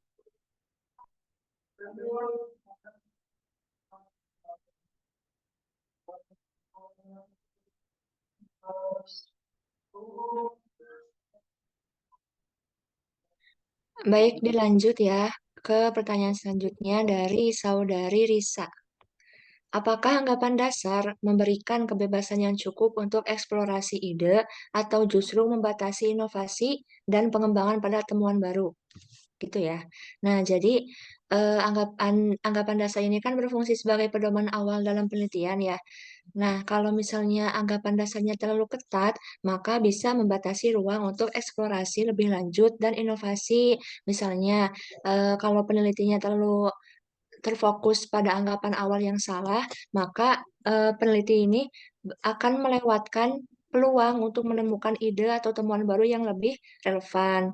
Nah, tapi kalau di sisi lain, kalau anggapan dasarnya fleksibel dan dianggap sebagai titik awal yang bisa berubah, maka peneliti akan memiliki kebebasan lebih besar untuk mengeksplorasi berbagai sudut pandang baru, menyesuaikan dengan data dan mendorong inovasi.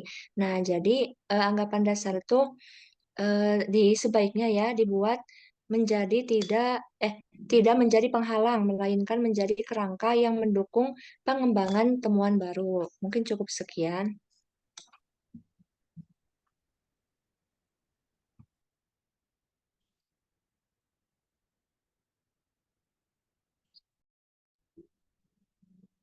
Lanjut ke ada tambahan kah dari teman-teman semuanya?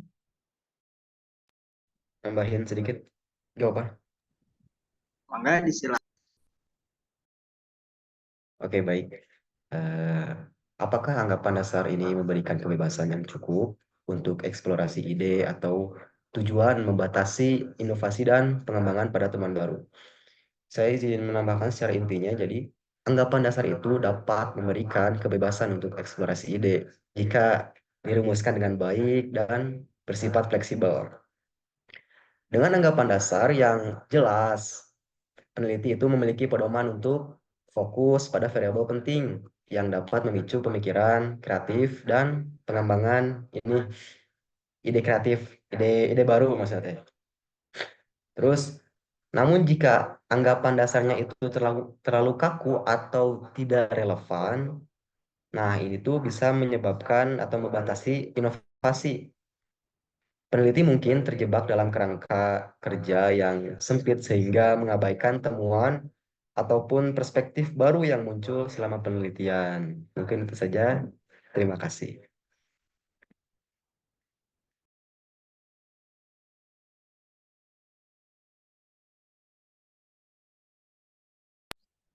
Oke, silakan. Atur nuhun kali Pak atas tambahannya.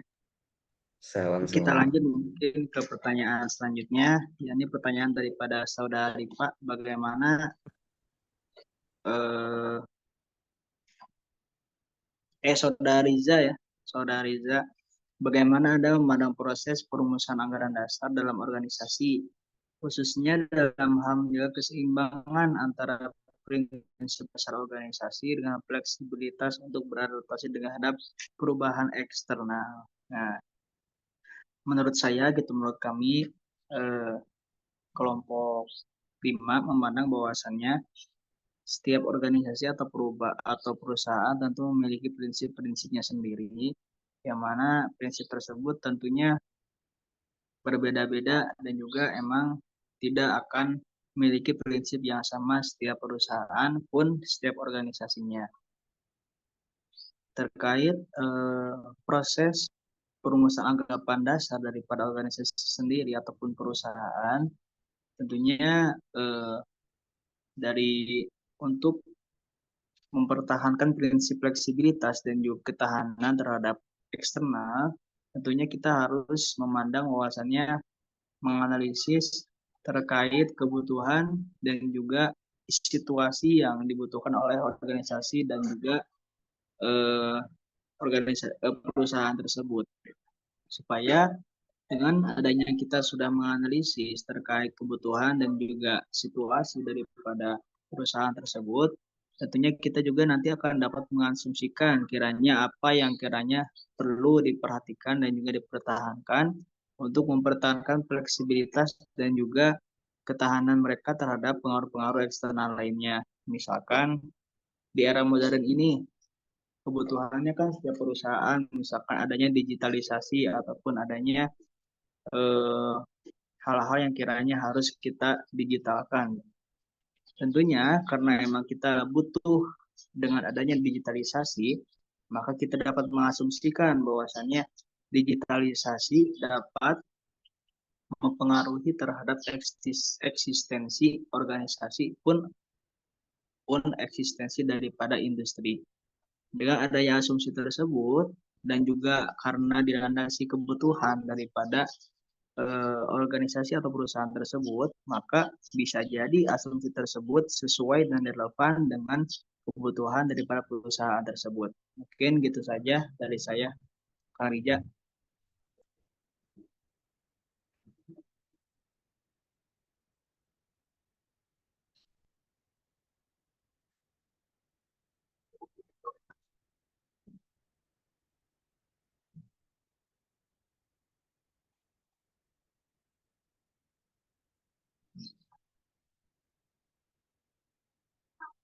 Mungkin gitu Kang Rija, sudah cukup mungkin.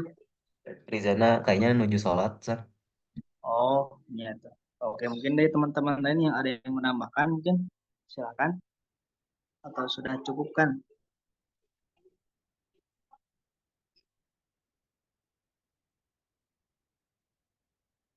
Oke, kalau tidak ada, ya mungkin sambil menunggu arahan dari Bapak. Oh, kami ke Bapak dulu mungkin. Dikarenakan sudah beres pembahasan terkait materi kami anggapan dasar, kiranya mohon maaf apabila ada kekurangan ataupun kelebihannya, dan juga tentunya melebihi batas waktu yang ditentukan. Oleh karenanya kami mohon maaf sebesar-besarnya. Prabowo, istrinya 1. Sekian dari kami. Wassalamualaikum warahmatullahi wabarakatuh. Oke, mungkin kami persilahkan ke Bapak untuk memberikan arahan dan sambutan. Ya,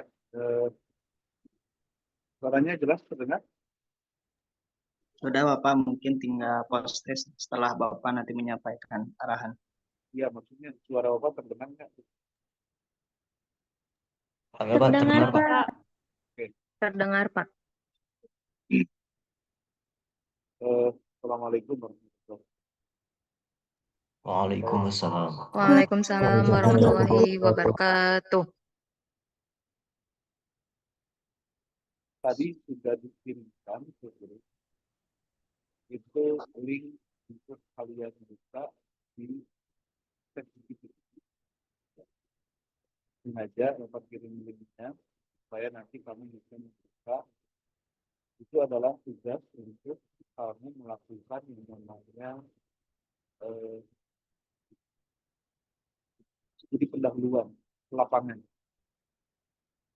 Jadi kalian itu kasih tugas.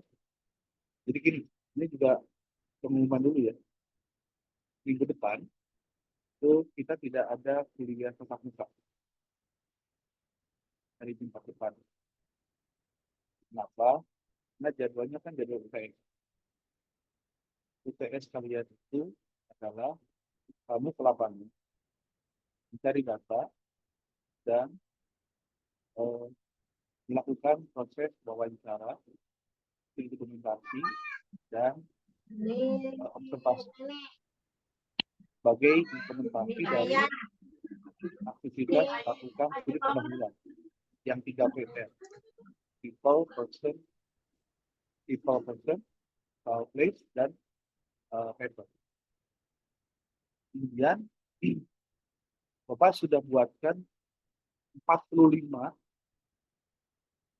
judul atau bukan judul ya, masalah yang itu yang kamu harus konfirmasi ke lapangan terkait dengan apa yang sebenarnya dilakukan oleh kamu, bertanya apa dan lain. Makanya link yang ChatGPT tadi kalian buka di mana? Di kalian buka di laptop masing-masing, lalu masuk nanti ke link itu, nanti kamu bisa melihat bagaimana Bapak membuat pertanyaan penelitian untuk wawancara di saat kamu melakukan studi pendahuluan itu. Ada pertanyaan itu sesuai dengan rumusan masalahnya. Di urutannya adalah pertama ada masalahnya dulu, yang masalahnya itu kemudian diekstrak menjadi judul. Lalu dari judul itu nanti dibuat rumusan masalah. Di sana rumusan masalahnya ada 4. Nah, rumusan masalah ini lalu dikonfirmasi kepada narasumber. Narasumbernya ada 4. Ada kepala sekolah, dan ada gurunya pasti guru PAI ya. Kemudian siswa, 3 mungkin. 3. Nah, lalu dibuatkan juga pertanyaan apa saja untuk studi pendahuluan untuk guru untuk rumusan masalah pertama. Kamu nanti boleh cek ya, sambil cek juga boleh. Jadi ada rumusan masalah 1 itu untuk wawancaranya pertanyaannya apa saja untuk guru, untuk kepala sekolah, untuk siswa. Jadi beda-beda itu. Tapi intinya sama untuk menjawab rumusan masalah yang terdapat di dalam itu. Inti dari studi pendahuluan tadi sudah dikatakan banyak faktornya. Tentunya mendeteksi apakah ini lagi sudah, ini juga bermanfaat atau tidak, ataukah relasi antara masalah yang diteliti dengan kejadian di lapangannya nyambung atau tidak, ataukah memang harus diganti fokusnya jangan ini. Ya, harapanlah apa yang kamu tulis itu memang ada di lokasi. Nah, yang 45 nomor itu silahkan untuk dipilih oleh satu orang satu. Tepatnya bisa SD, SMP, SMA, aliyah, sanawiyah. Tentu kalau aliyah sanawiyah dibedakan berdasarkan pelajarannya ya. Al-Quran, hadis, fikih, akidah, dan sejarah budaya Islam. Karena itu juga masih rumpun mata pelajaran AI yang ada di madrasah. Sementara kalau yang di sekolah itu adalah AI di SD, SMP, SMA, SMK. Kalian silahkan cari lokasi paling dekat. Kalau kalian membutuhkan surat pengantar, kamu boleh tanya ke PU, apa sih, ya, tanya ke PU untuk minta surat pengantar melakukan observasi di sekolah dalam rangka pekerjaan tugas UPS untuk mata kuliah metodologi penelitian. Kemudian di dalam apa? Di dalam link ChatGPT juga tadi sudah disampaikan ada juga instrumen-instrumennya. Jadi kamu bertanya apa, kamu bertanya kepada siapa, kemudian juga instrumen ada juga pedoman wawancara. Pedoman wawancara itu artinya instrumen untuk melakukan wawancara. Ada pedoman observasi, itu maksudnya adalah pedoman kamu melakukan observasi. Ada juga pedoman kamu melakukan studi dokumentasi. Studi dokumentasi yang diperlukan pada saat kamu ke lapangan untuk menuliskan data itu. Kemudian jangan lupa catat baik-baik, kamu harus memiliki profil dari sekolah tersebut. Sebaiknya dalam bentuk PDF lah, atau Word atau PDF. Sehingga nanti pada saat kamu menyusun laporan, karena Bapak sudah membuat yang namanya pedoman penulisan laporan studi pendahuluan. Itu ada detail dari halaman cover sampai dengan lampiran itu ada semua.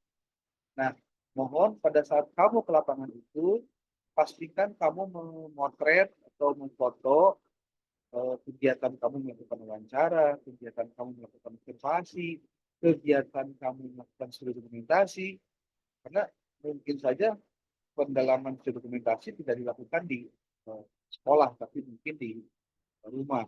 Jadi kamu pinjam datanya, bawa ke rumah, kemudian dianalisis. Bapak sudah buatkan tuh rundown untuk apa saja yang harus kamu. Itu dikerjakan selama 1 minggu. 1 minggu. 1 minggu itu lebih sebetulnya. Nah, minggu berikutnya itu adalah kamu menulis laporannya.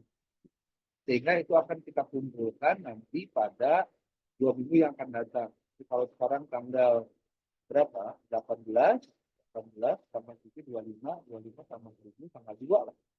Tanggal 2 Oktober. Kemudian kumpulkan November ya. November untuk tugas ini. Itu panjang 2 minggu, tapi tidak panjang kalau tidak dikerjakan. Kamu ke lapangannya boleh 1 kali, boleh 2 kali, terserah. Cuma kalian 3 kali, 4 kali kamu lamun tema sekolahnya dekat dengan rumah kamu. Jadi pastikan lokasinya jangan yang jauh, yang kamu tidak berbiaya kalau bisa. Kemudian lokasinya harus berbeda itu. Jadi jangan sampai satu sekolah kulimaan. Nah, ya, sekolah satu saja. Supaya apa? Supaya nanti terlihat adanya diversifikasi dari hasil melakukan studi pendahuluan. Jadi karena kamu sudah mau masuk semester 5, ke depan semester 6, ke depan lagi semester 7, berarti kamu itu akan dihadapkan pada kenyataan bahwa kamu harus buat proposal. Nah, persoalan pembuatan proposal biasanya dimulai dari kita mahasiswa memang bingung dia mau ngapain, mau melakukan di lapangan itu, nyusun judul gitu bisa contohnya tekan mampu. Nah, mulailah dengan kamu penjajakan, kan, di pendahuluan. Tapi nanti boleh jadi pada saat kamu ke lapangan ternyata posisi masalah yang di Bapak tulis itu ternyata di lokasi tidak ada. Pilihannya ada 2. Kamu mengambil tema yang lain di lokasi itu, atau kamu mencari sekolah yang sesuai dengan tema kamu. Nah, adapun kamu nanti, Pak, cara membuat pertanyaan untuk wawancara kayak gimana? Bapak sudah buatkan contohnya di ChatGPT itu, kamu boleh cek lagi, termasuk kamu bikin instrumen atau pedoman wawancara seperti apa, kamu membuat pedoman observasi seperti apa, kamu membuat pedoman untuk studi dokumentasi pun seperti apa, contohnya sudah Bapak tuliskan, kirimkan di link chat itu. Jadi betul-betul harus diperhatikan, jangan sampai tidak itu ya. Kalau ada yang boleh ditanyakan, silahkan ditanyakan. Bahkan ditanyakan setelah kamu tutup ini. Kamu nanya di grup aja, biar nanti orang lain yang mungkin punya masalah yang sama bisa terjawab langsung oleh Bapak di grup. Ya, silahkan ditanyakan. Kalau nggak ngerti, tanyakan dulu. Ya. Ya, oke. Materi yang keempat dan kelima di kelompok 4 dan 5 ini sudah masuk pada materi-materi yang sifatnya praktis. Pertama terkait dengan studi pendahuluan, kemudian yang kelompok 5 itu sudah bicara tentang bagaimana menentukan ketetapan dasar. Bapak ingin masuk dulu ke studi pendahuluan. Studi pendahuluan inilah yang harus dipraktikkan oleh kalian dalam melakukan riset. Jadi kamu kalau mengikuti materi tadi tentang studi pendahuluan itu teoritis, tapi bagaimana mempraktikannya? Itulah saya coba untuk masuk pada tataran praktis ini. Yang paling utama adalah pada saat kamu melakukan studi pendahuluan, kamu harus bisa melakukan komunikasi dengan baik. Jadi tampilkanlah performance kita butuh, berarti kita yang harus aktif. Jangan sembarangan ngomong, jangan sembarangan berbicara, jangan sampai membuat suasana menjadi tidak nyaman gara-gara sikap kamu tidak sopan. Itu jangan sampai terjadi. Kalau ditanya, Pak, boleh nggak saya duluan? Saya duaan lokasi yang satu mah bantuin saya foto, Pak, boleh. Ya. Cuma terserah kamu kayak gitu. Yang penting kamu harus minta izin dulu ke lembaga pendidikannya, bahwa kamu ada tugas materi metodologi penelitian, kemudian tugas ini adalah tugas yang terkait dengan IPS. Kalau kita bekerjakan ini tentu tidak IPS. Kemudian yang selanjutnya kamu izin juga ke lembaga pendidikannya, salah satunya Pak, mohon izin ya melakukan studi pendahuluan terkait dengan ini. Apakah berkenan Pak? Kan yang mohon dikenalkan dengan PA-nya, juga ada siswa yang tanya, dan semuanya wayahna kudu direkam. Karena si rekaman itu yang nanti oleh kalian harus dijadikan sebagai bahan untuk ditranskrip ke dalam tulisan. Di verbatimnya ditulis ada tulisan. Semua hasil wawancaranya harus ada bukti wawancaranya, harus ada bukti di transkrip, di verbatim, di verbatim itu artinya dibuat tulisan. Jadi biasanya dalam bentuk suara, tapi ditulisan. Nah, ini dituliskan, kamu harus lakukan yang namanya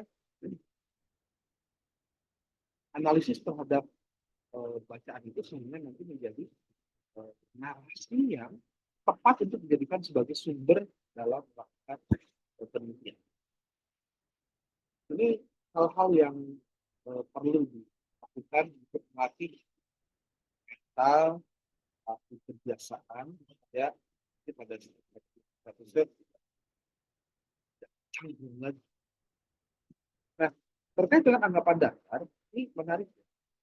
Anggapan dasar itu pada prinsipnya adalah seberapa banyak pengetahuan yang kamu dapatkan, kamu miliki dari materi tentang satu hal, contoh tentang televisi. Semakin banyak orang mendengar, semakin banyak orang membaca, semakin banyak orang berdiskusi, itu akan melatih bagaimana pengetahuan yang dimiliki akan banyak. Sehingga orang yang memiliki pengetahuan yang banyak, pengalaman yang banyak, dalam pemikirannya, dia akan melihat segala sesuatunya itu dengan cara yang berbeda dengan orang yang tidak memiliki banyak pengetahuan.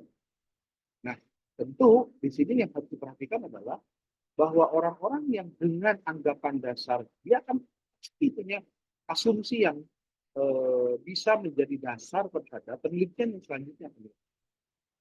Kalau kemudian orang mengatakan tadi, bagaimana hubungan antara hipotesis dengan verifikasi? Hipotesis itu didasari oleh asumsi dasar yang dimiliki oleh orang. Dulu istilah asumsi dasar itu orang menyebut dengan istilah apa? Kalau kamu pernah dengar istilah mitos? Mitos itu kan cerita yang berbasis pada pengalaman orang, pada pembicaraan tertentu gitu, yang kemudian diyakini kebenaran. Walaupun sebetulnya tanpa pengetahuan. Itu bahwa itu adalah belum tentu benar karena belum terbukti, tapi ketika mitos itu diyakini, kalau paling tidak sudah ada pengetahuan tentang sesuatu walaupun dia tidak bisa menjelaskan secara ilmiah. Itu. Nah, ketika penelitian itu dilakukan, artinya ketika ilmu pengetahuan berkembang, lalu mitos itu terbantahkan oleh ilmu pengetahuan, pada prinsipnya ilmu pengetahuan harus berterima kasih kepada orang-orang yang sudah mengembangkan mitos. Karena apa? Karena justru dengan mitos itulah orang kemudian membuktikan maka yang dibicarakan, yang diyakini itu fakta atau hanya sebenarnya data atau hoax, ya. Fakta atau hoax, fakta atau mitos gitu Pak. Jadi orang bisa membuktikan sesuatu itu secara saintifik justru ketika didasari oleh pemikiran yang sifatnya mitos. Jadi akhirnya gini, mitos itu bisa, pengetahuan itu, ilmu pengetahuan itu bisa berkembang. Salah satunya adalah karena manusia sudah mengantarkan untuk pertama kali pemikiran tentang itu. Seperti contoh, benar nggak sih kalau makan terlalu banyak telur itu bisa bisulan? Ya gampang cara membuktikannya. Kamu ada orang yang dijadikan bahan eksperimen, ada 20 orang, yang 20 orang kasih telur tiap hari, yang 20 orang nggak dikasih telur. Nanti benar nggak? Terus dilihat aja setelah 1 minggu makan itu, terus-terusan makan telur, itu dampaknya gimana? Ada yang bisulan nggak? Kan bisa begitu. Kenapa itu terjadi? Karena orang kemudian membuktikan mitos. Jadi anggapan dasar yang muncul pada prinsipnya adalah pengetahuan yang luas untuk menerjemahkan sesuatu. Jadi ada contoh hujan atau awan, mendung, gitu ya. Nah, itu kan fenomena alam. Tapi apakah fenomena alam itu bisa diterjemahkan dengan saintifik? Belum tentu. Nah, dulu ya, ketika pengetahuan belum banyak berkembang, maka cara mereka menerjemahkan fenomena alam itu ya dengan menumbuhkan keyakinan-keyakinan tertentu yang kemudian disebut. Nah, sementara pengetahuan itu atau ilmu pengetahuan atau kajian ilmiah pada prinsipnya justru ingin membuktikan apakah mitos-mitos itu sudah benar. Nah, dalam konteks penelitian, kita tidak lagi berbicara hanya sebatas asumsi, tapi membuktikan asumsi itu. Makanya dasar asumsi, hipotesis itu dasarnya asumsi. Maka ketika ada hipotesis, di situ proses pembuktian dari sesuatu yang kita sebut dengan kebenaran. Benar atau tidaknya tergantung. Gitu, ya. Tergantung apa? Tergantung hasil. Oke, itu saja dulu sebagai pengantar dari penjelasan apa yang tadi dijelaskan oleh kelompok 4 dan kelompok 5. Jadi minggu depan kita tidak ada kuliah, tapi pengerjaan UTS yang nanti dikerjakan untuk di minggu yang akan datang dikumpulkan. Kumpulkannya dalam bentuk apa, Pak? Pertama, kumpulkan dalam bentuk ini dulu aja, file Word yang harus dilengkapi dengan foto. Nanti kamu lihat aja di dalam link chat GPT yang Bapak kirimkan di grup itu, ada contoh-contoh termasuk juga bagaimana format untuk bikin laporan. Ada di sini. Ya. Ada yang mau tanyakan? Silakan. Atau nanti di grup aja lah kalau mau nanya ya. Oke. Oke, Bapak tutup untuk kegiatan hari ini. Pastikan post testnya dikerjakan untuk 2 kelompok 4 dan 2. Demikian, terima kasih. Assalamualaikum warahmatullahi wabarakatuh.